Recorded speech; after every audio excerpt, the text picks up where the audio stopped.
nababukeli emakhaya ngegama lenkosi yethu Jesu Kristu waseNazaretha kuleli khasi lethu ele-Truthful Conversation.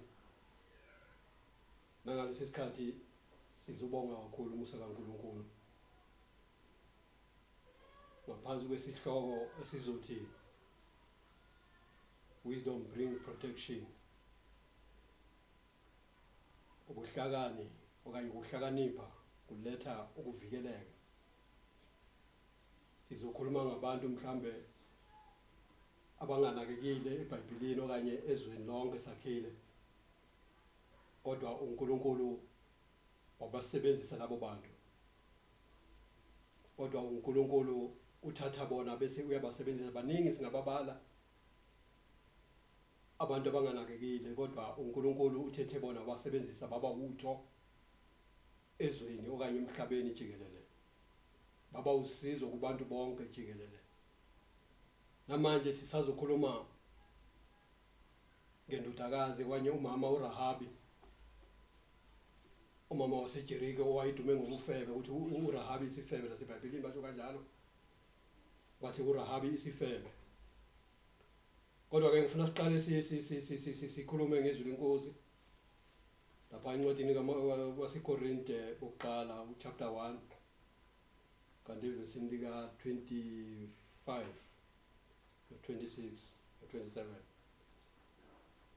okudlona izofakazela mhlambe lenkulumo engizama ukukhuluma ngayo. Kodwa aluba ngifunde Nkosi yami ngihamba lesihambelo sami namhlanje sizozithula ke kusona ukuthi siwubani, siqhamukaphi kuliphi ibandla, ngoba kuhle ukuthi umuntu aziveze ukuthi uqhamukaphi noma kuliphi ibandla. Amen. Ngolwami sabingelela. Amen Moli. Amen. Ngiyabingelela. Ngibonga nje ukuthi ukwamukeleka. Ngiyabingelela kubabukeli emakhaya. Ngibingelela nakuwe Mholi nethimba lonke le Truthful Conversation. Ngibonga nje ithuba nami engipha lona lokuthi ngibe la sizokhuluma ngezwi likaNkulunkulu. Ungishaya nje umxhele kakhulu noma isihloko esibekiwe. Uyavela ke nje kimi ukuthi uNkulunkulu akasebenzi ngabantu abalungile kuphela. Uyakwazi uNkulunkulu ukuthi asebenzise abantu. Njoba busunabile Mholi uchaza uNkulunkulu unakho ukuthi asebenzise abantu mhlawumbe esibabuka njengabantu abangafanelekile, kodwa uNkulunkulu ngobe uNkulunkulu uyakwazi ukusebenzisa abantu abanjengalabo. Ngiyabingelela nami. Amen. Ngithe ngizofunda 1 Corinthians chapter 1 kanti uverse 25, 26 and 27. Njengoba sengishilo ukuthi siyokhuluma mhlambe ngabantu abadelelekile emphakathini, kodwa uNkulunkulu babalulekile. U25 uzawuthi ngokuba ubuwula bukaNkulunkulu buhlakaniphile kunabantu, nokuthakathaka bukaNkulunkulu bunamandla kunabantu. 26 ngoba bhekani ukubizwa kwenu bazalwane, kababaningi abahlakaniphileyo ngokwenyama, kababaningi abanamandla, kababaningi abayizikhulu, kodwa izinto zobuwula zezwe uNkulunkulu uzikhethile ukuba ajabhise abahlakaniphileyo, nezinto ezibuthakathaka zezwe uNkulunkulu uzikhethile ukuba ajabhise izinto ezinamandla, nezinto eziphansi zezwe nezinto ezidelelwayo uNkulunkulu uzikhetha. uNkulunkulu wazikhetha nezinto ezingekho ukuba achithe ezikhona. Amen. Manje Mholi wami ngifuna ukuthi siqale la anduba mhlambe siye kule ncwadi mhlambe sizokhuluma ngayo. Siqale lana ebuleni. Ya. Uma lizothi phela oba uNkulunkulu ngokuba ubuwula kuNkulunkulu, ubuwula bukaNkulunkulu buhlakaniphile kunabantu. Amen. Ubuwula bukaNkulunkulu buhlakaniphile kunabantu. Ngokuba abantu esikhathini esiningi Mholi siyaye sibheke umuntu simahlulele thina. Yebo. Kanti uNkulunkulu uyena nomuntu mhlambe amkhethile ukuthi azomsebenzisa okanye azosindisa isizwe. even mhlambe nasekhaya emndenini ezweni sakhile kuyaye kwenza ukuthi kube khona lo mhlambe umntwana odelelekile unganakakali bangamnaki nje emndenini kodwa uNkulunkulu aphakamise yena ukuthi kube uyena ozosiza the whole family isize sonke saloyo mndeni salo mndeni sonke asisize lo muntu asithwale manje sizokhuluma ngalobula obunjalo ukuthi uNkulunkulu buyini lapha ku18 isihloko sithi ke incwadi yabaseKorinte bokuqala chapter 1 uverse 18 noma ke ngibheke nje isihloko sakhona sithi ukuhlakanipha kukaNkulunkulu nokuhlakanipha kwezwe. So ngibuka isihloko nje sona sodwa ukuthi kukhona ukuhlakanipha kukaNkulunkulu kukhona nokuhlakanipha kwezwe. But ke uma ubheka nje izwi iverse lelaka 18 liyachaza kahle ke lokuhlakanipha kwezwe nokuhlakanipha kukaNkulunkulu. So if sifunda nje ku18 uthi ngokuba izwi lesiphambano kwababhubhayo lingubula uA nje walo lithi izwi lesiphambano kwababhubhayo lingubula. Mawuqhubeka lithi kepha kithina esisindiswayo lingamandla kaNkulunkulu. Ukuhlakanipha kaNkulunkulu nokuhlakanipha kwezwe kuyahlukana ukuthi izwi lesiphambano kwababhubhayo lingubulwa kepha kithina esisindisiwe lingamandla kaNkulunkulu. So ke la ngibuka nje before siya lapha mholo ukuthi ekuhlakanipheni kwezwe indaba yesiphambano ibukeka ngathi into yabantu abangasile ekhanda noma abangaphilile kahle ayinambithiseki futhi ayamkeleki kahle. Kodwa izwi ke liyaveza ukuthi ke kithina lingamandla kithina esindiswe lingamandla kaNkulunkulu. Amen. So bengifisa nje ukuveza lokho ukuthi kukhona ukuhlakanipha kwabantu kodwa ke okwenza ukuthi mhlawumbe umuntu azibuke ngazathi ungcono lento yenkolo nje iyinto yabantu abangasile kahle ekhanda kodwa kahle izwi lesiphambano kwababhubhayo umuntu ubhubha elokhu ezibona ngathi uhlakaniphile ngoba udelela izwi lesiphambano kodwa kithina esindiswayo lingamandla kaNkulunkulu. Lento ingisa kuyindawo. Amen. Ngoba ezweni sakhile ziningi izinto ezenzekayo noma ezikhulumekayo kodwa sizikhuluma ngani ngokuhlakanipha bezwe. Amen. And ukuhlakanipha kwezwe kuyaphela. Hallelujah. Bese kugqama ukuhlakanipha kukaNkulunkulu kuvela amandla kaNkulunkulu bese kuyiwona asebenzayo aqede konke. Ayaqeda konke ukuhlakanipha kwezwe ukuhlakanipha kwabantu kukaNkulunkulu. Incwadini kaJobe 2 masizongena mhlambe kule esize ngayo kodwa asondelena ukugcina uJakobe 2 Jakobe 2 yeah verse chapter 1 Jakobe 2 verse 1 to 5 First James yeah James 2 chapter 2 verse 1 uya ku 5 yona ithi abazalwane mabangakhethi abantu sihloko. Okay. Khuluma nakho konke bazalwane bami ukukholwa kwenu yinkosi yethu Jesu Kristu. Makungabe ukukhetha abantu. Yilento esikhulumile kumKorinte ukuthi sometimes siveza ukuhlakani bethu. Yes. Even naseyinkonzweni sazongena endabeni yinkonzweni esikhonza kizo jikelele. Ngakhathalele ukuthi yiphi inkonzo. Kodwa kukhona ukukhetha abantu esikwenzayo mhlawumbe singabantu enkonzweni kodwa ngiqhubeke ngale.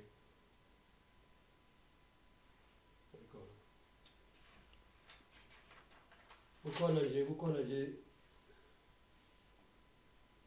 bangcwele sorry 2:24 sifunda u24 no25 24. yeah Ngiyabona ukuthi umuntu uyalungisiswa ngemisebenzi kungekukholwa kuphela. Kungokukholwa kuphela. Umuntu uyalungisiswa ngemisebenzi. Okay. 25.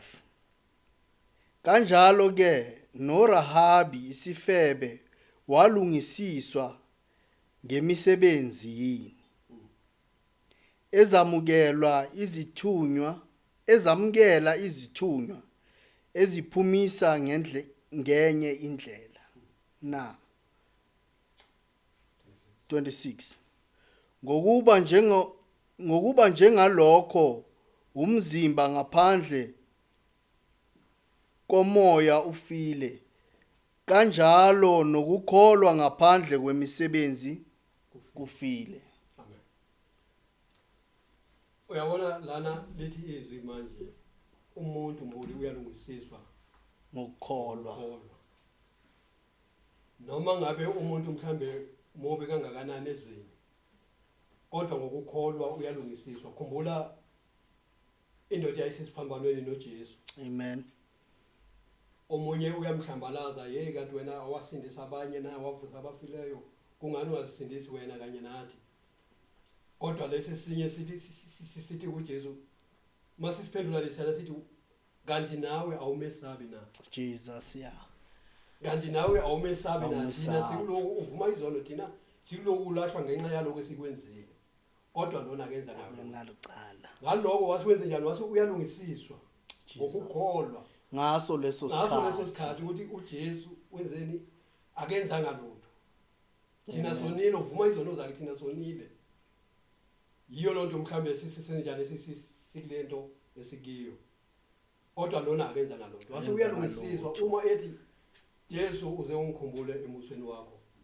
Walungisiswa wathiwa ngaso leso sikhathi namuhla ngiza kuba nawe kuphi eparadise. Walungisiswa izwe limahlulele ukuthi akenzanga kahle. Maye kanjalo lithi noRahabi isifebe walungisiswa ngemisebenzi yini. Wayengalungisiswa ngemisebenzi yini ezamukela izithunywa eziphumisa ngenye indlela. uRahabi ilo esizokhuluma ngayo molo sizoxoxa ngaye sizongena deep kuye indaba kaRahabi. Amen. Amen. Bekaziwa ngokuthi ungumama oyisifebe endaweni eJericho. Bebaya kuye abantu kodwa basaba ukuya emini kodwa beya ebusuku ngoba bemazi ukuthi uyisifebe. Amen. Kodwa kuNkulunkulu ubekade enenjongo ngaye. uRahabi lo sizofunda uma sehla nayo izositshela ukuthi wenzile ulungisiswe kanjani. Why azalungisiswe ukuze uRahabi sizokhuluma ngaye. Kungani mhlambe bemsitha. Ekakhulukazi mhlambe eBhayibhelini ingakubona iBhayibheli mhlambe lisilobela yena nalapha. Lingasilobeli yena endaweni eyodwa. Kodwa lizama ukufihla ini ulwazi kubantu. Le ndaba ngeke ngayixoxa kancane sinomunye umholi indaba yeBhayibheli. Ukuthi uyabona iBhayibheli uma ulibuka iBhayibheli lento ngendlela abalibhale ngakhona ulwazi likhulu la kodwa lufihlekile.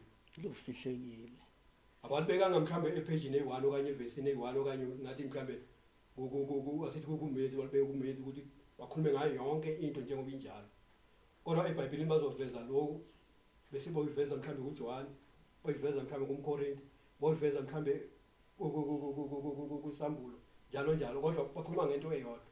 Njengoba sikhuluma manje ngokulungisiswa komuntu la. Sikuthola lapha nalapha kumavesi ahlukaneyo. iBhayibheli basilobele lona kanjalo kodwa uma ungumuntu mhlambe olufunayo ulwazi, uliphenye ulwazi ulithole, uzolithola ngendlela la libhalwe khona mhlambe njengoba sikhuluma ngoRahabi. Bakhuluma ngoRahabi ngehistory kaRahabi from eqaleni kuze kufike egcineni. Uthi walungisiswa kanjani uRahabi ukuze manje athethelelwe mhlambe izono zakhe okanye iphambeko zakhe okanye kuze kugezwe lobufebe mhlambe bakhe kade aziwa ngabo kuphi eJericho. Kungenxa yani yokukholwa. Angithi mholi uJesu uma enza indumiso uthi baba ngiyabonga lokhu ukufihlile kubantu wakumbulela izingane noma ke abantwana.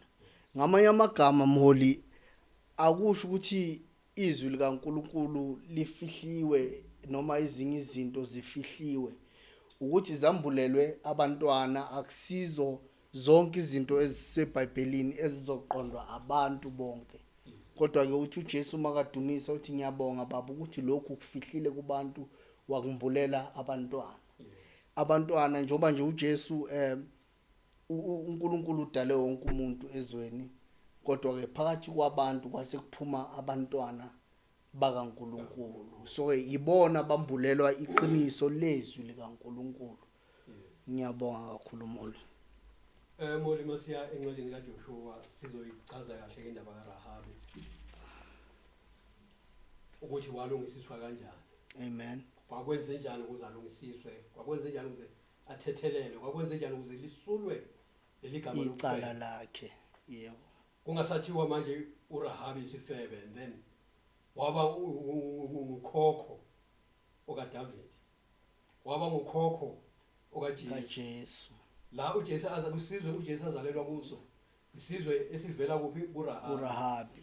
Kodwa kufihlekile lo lento oyivezile ngiyabonga mholi ukuthi angithi uyabona mholi, esikhathini esiningi nje nasekuphileni siyathanda ukuthi kuqhame izinto ezinhle, kungaveli ukuthi uNkulunkulu, njoba bengishilo nje ukuthi uNkulunkulu unakho ukuthi angasebenzi ngabantu ababukeka ababahle. uNkulunkulu umthetho wakhona usilanda ezimeni, sonke siyalandwa, iloya naloyo uyalandwa, noRahabi khona la landwe khona.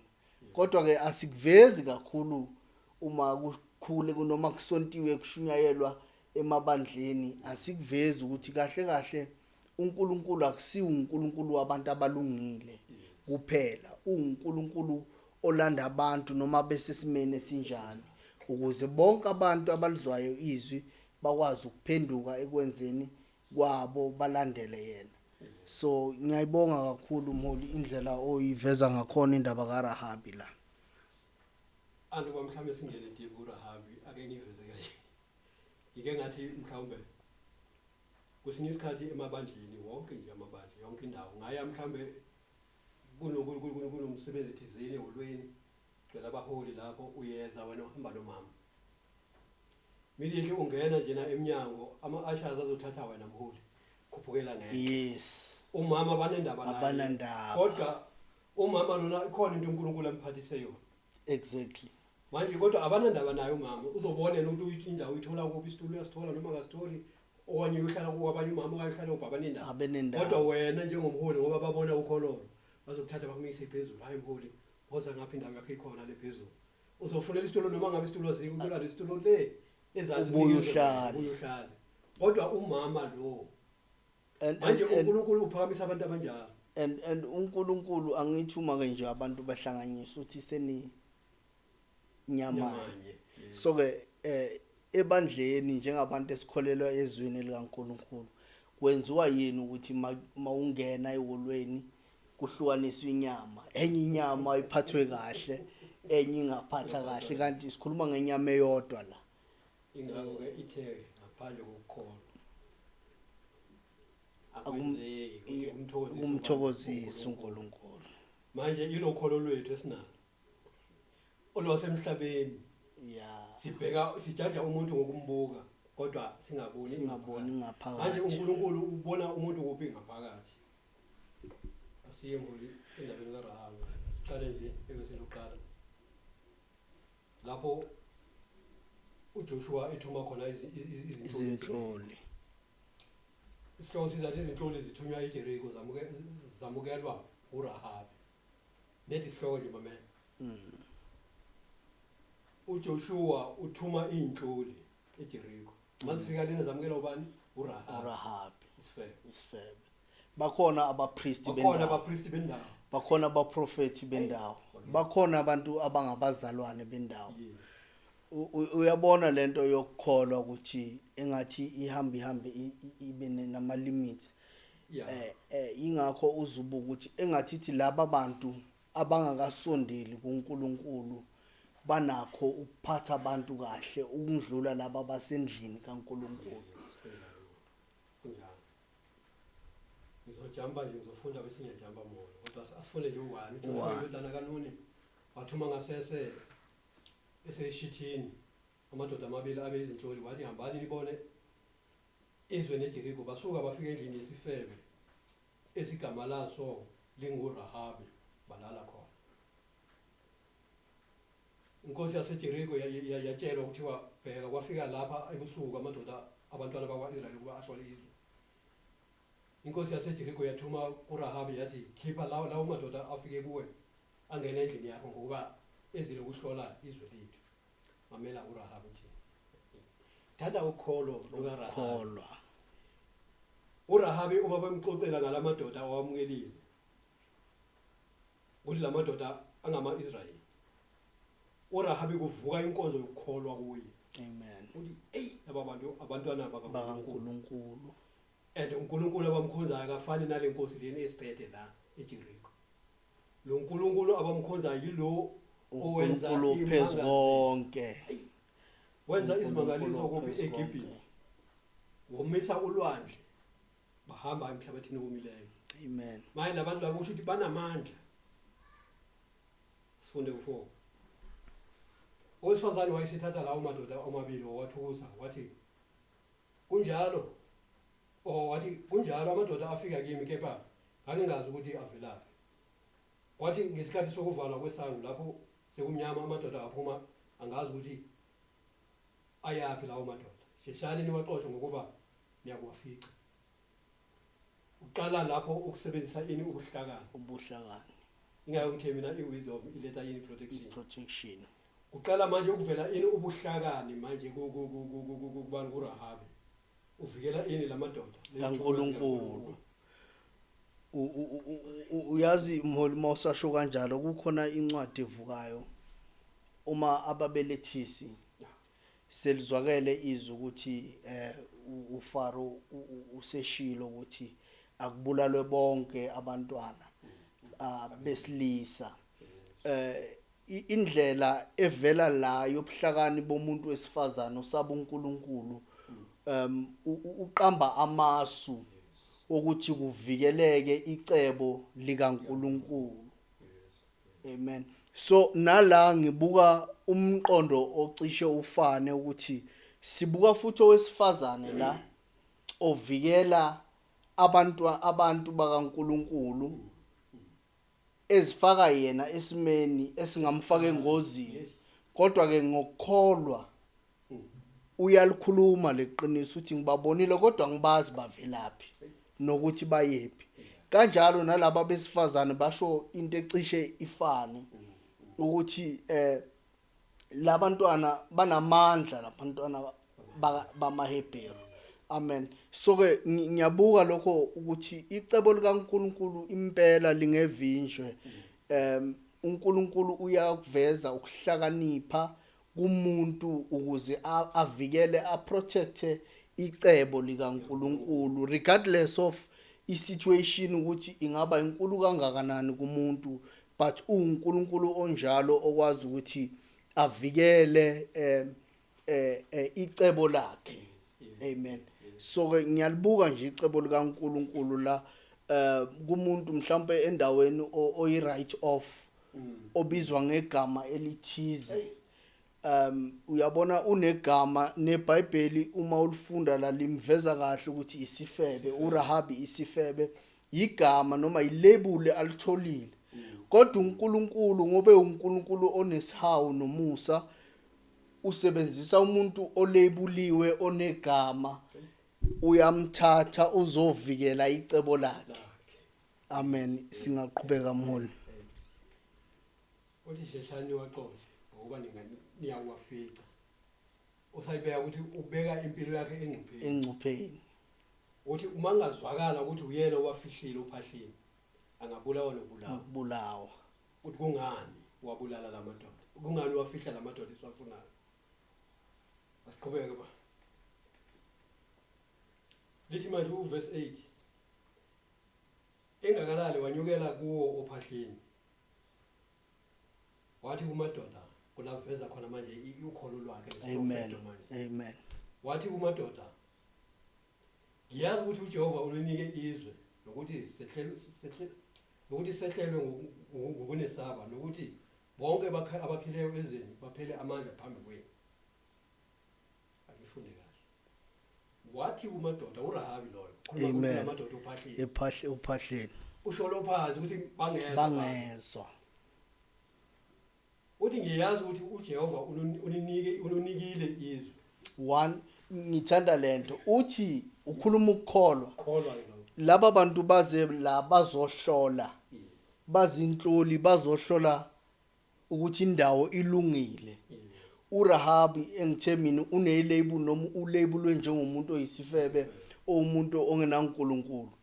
uRahabi ukhuluma ukukholwa kokuqala la uveza ukukholwa kokuthi ngiyazi unesiqiniseko sokuthi kahle kahle njoba nila noma mina njoba ngiriska ngempilo yami isizathu ukuthi ngiyazi ukuthi uNkulunkulu wenu uninikile izwe abakalithola izwe basazolihlola kodwa ukhuluma ukukholwa okungakenzeki uthi ngiyazi ukuthi uJehova uninikile izwe.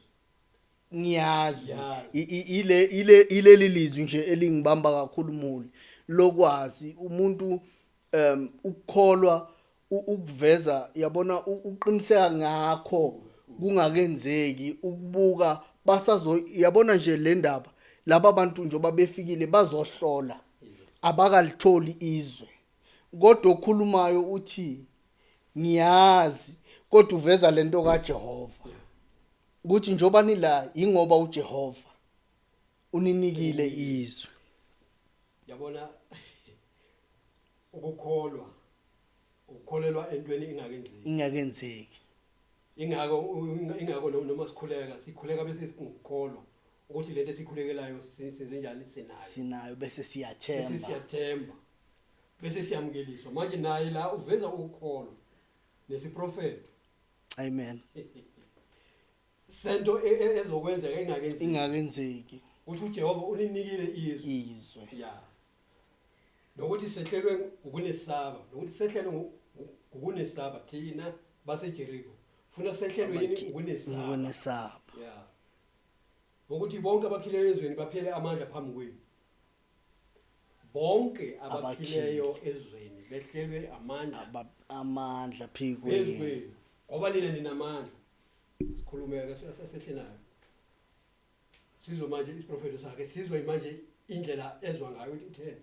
Ngoba sizwile ukuthi uJehova womisa amanzi olwandle olubomvu phambi kwenu. Ekuphumeni kwenu eGibhithe nokuthi wenzani ku amakhosi amabili ama-Amori ayengaphesheya kweJordani. oSihoni no-Ogi enawaqothula. Sathi ukuzwa lokho inhliziyo zethu zaphela amandla. Akwabe kusabakho sibindi kumuntu phambi kwenu ngoba uJehova uNkulunkulu wenu onguNkulunkulu ezulwini phezulu nasemhlabeni phansi. Umuntu ongenankulunkulu obizwa ngesabizwana. Umuntu ongenankulunkulu okhuluma lawo mazwi uthi sizwile. Ukhuluma ngokuzwa nje kuqala. Into eyenza ukuthi aze abe nalesi sibindi sokuthi avikele laba bantu bakaNkulunkulu isizathu ukuthi uzwile. Umuntu ongazwanga uba nenkinga but ngiyambuka lo ozwile ukuthi uNkulunkulu owomisa amanzi olwandle olubomvu phambi kwabantwana bakaIsrayeli. And ngithanda la ukuthi uze uyaveza ukuthi izinhliziyo zethu zaphela amandla. Akwaba kusabakho sibindi kumuntu ngaphambi kwenu ngokuba uJehova uNkulunkulu wenu one uyakuveza lo. Remember mholi amanye amazwe akholelwa kwabanye uNkulunkulu noma bewekholelwa kwabanye aboNkulunkulu. La uyayiveza ukuthi akusiyo uJehova wami mina kodwa uJehova wenu unguNkulunkulu one ezulwini. Uphinde athi nasemhlabeni phansi. Abanye uNkulunkulu uNkulunkulu nje wendawo noma ke uyinkosi yaleyo ndawo leyo. Makeqela ngale ukutholakala ukuthi kunenye inkosi ebusa lapho. Kodwa la uyakuveza ukuthi owena uNkulunkulu ezulwini. uNkulunkulu phansi emhlabeni phansi. Oba uveza leyo ndaba mole. Sinabo uNkulunkulu esibakhonzayo mhlambe kwanye abasiphethe emazweni ahlukahlukeneyo. Njengoba usho ukuthi uNkulunkulu wemngcele unamandla asithi la eSouth Africa sinomongameli. Yes. Unamandla la eSouth Only Africa for, yes. Uma ajamba mhlambe umngcele ayangalena. Order. Lawa amandla wakhe ayanqunywa. Manje lana uRahab ukhuluma ngoNkulunkulu onamandla ophezulu konke. Unamandla emhlabeni phansi. Uthi emhlabeni phansi. Amen. Manje asizweke isithembiso. Okanye mhlambe isifungo abafungisa sona. Nalapho usambula ini isiprofeto okanye into eyenzeka kuphi eGibhithe. Amen. Ufuna ukuthi manje yenzeke nala eJericho. 20:12. Ngalokho ke nifunge manje ake ngifunge. Ngalokho ke ake ngifunge manje uJehova kimi. Njengokuba nginenzele umusa. Ukuba nami niyenzele indlu kaBaba umusa. Ningiphe uphawu oluqinisileyo. Ningiphe uphawu oluqinisileyo. Ngizoyiphinda nje ngiyifunde kancane mholi. Ngalokho ake ngifunge manje uJehova kimi. Ukhuluma ngoJehova yena. Uthi ngakho ke ake ngifunge uJehova njengokuba nginenzele umusa. Ukuba nani niyenzele indlu kaBaba umusa. Ngicela before nje siyiqedela mule kukhona izinto ezikhona la. Ngicabanga ukuthi mhlambe before siyiqedela kodwa nje ngayiqedela ngamabomu. Ningiphe uphawu oluqinisileyo. Yabona mholi. Asithathe qala indabeni yesifungo. Amen. Ifungo ziningi mhlambe ifungo esizenzayo singabantu ezweni sakhile okanye singabaholi. Ufunge mhlambe uma ugcotshwa ukuthiwa umholi. uNkulunkulu mhlambe ekukhethile ukuthi uzawuhola nasi isizwe. Ngeke ngikhuluma ngayo lento ngesonto kuleli yaviki. Bathi mina yabona uNkulunkulu indlela asebenza ngayo uma mhlambe ozawukhetha umuntu. Uqale abheke umuntu ukuthi wenzani. Amen. Kuloko akwenzayo abuke ukuthi kunabantu abangakanani abaphonsa amehlo kuye. Amen. Njengayo uRahab. Iningi labantu eJericho abantu baphonsa amehlo kuye bayazi uma ungene lapha ungena endlini eswe. Kodwa manje uNkulunkulu uyabona ukuthi nangu umuntu abaphe kuyi attention. Angenze yena abe yini umzekelo. Manje uMose ukuze ayokhipha ama-Israyeli eGibhithe. Amen. Bekade enze njani eluse umhlaba. uNkulunkulu wabona ukuthi lo muntu lo unamandla ukuthi ngalusa umhlaba. Hallelujah. So kusho ukuthi ngamsebenzisa ukuthi enze njani ayothatha laba bantu. Ayokhipha isizwe sakhe. Ayokhipha lesasizwe kuphe eGibhithe ezenazo. Manje uRahab la ubheka izinto ezenzeka eGibhithe. Ifungo ezenziwa ngubani uMose. Uma izwi lehlela kuMose, uma izwi laseGibhithe sizongena kulo ncwadi uExodus. Uveza ukukhumbula le nto yenzeka lapho ukuthi waphuma isifungo nakhona le. Amen. eGibhithe ukuthi hey ukuze ama-Israyeli angafi kumele enze something now. Kube khona into eyenziwayo ukuze ukuthi makufika umbhubhisi basinde bona. Amen. Manje uRahab kuvuka le prophet noma yes. Eyenzeka lapho. Uyazi mholi khonto oyithintayo le kaMose. Ingibuyisele emuva kancane. uNkulunkulu ngeke ngathi mina akasebenzi ngabantu abalungile kuphela. uNkulunkulu onjalo and kuvamile esikhathini esiningi. Ngibuyele emuva kancane ngaphambi kokuba uMose ezohola isizwe sikaNkulunkulu noma kuzoba uye ozokhipha isizwe sikaNkulunkulu eGibhithe. Simthola ukuthi uMose ezohlangana noNkulunkulu, uhlangana noNkulunkulu ekwaluseni nje izimvu zikaJethro, uphuma eGibhithe ebulele engekho msulwa, izandla zakhe zigcwele igazi. uNkulunkulu ulanda umuntu esimeni, uNkulunkulu onjalo ongabheki isiqu somuntu. Ngendlela namhlanje kulesikhathi samanje mholi sibuka nje umuntu okholwayo ngoba evethe noma endlini kaNkulunkulu, kanti uNkulunkulu akabuki abanjalo kuphela. uNkulunkulu ubheka isiqu nengaphakathi lomuntu. uNkulunkulu ulanda umuntu noma ngabe usesimene esinjalo. So ke la uMose makazokhipha abantwana bakaIsrayeli, uNkulunkulu uhlangana naye kwaluseni nje, uhlangana nomuntu onegama lokubulala. Namhlanje sithola umuntu onegama lobufebe, kodwa uNkulunkulu uzosebenza ngomuntu onjalo. Amen.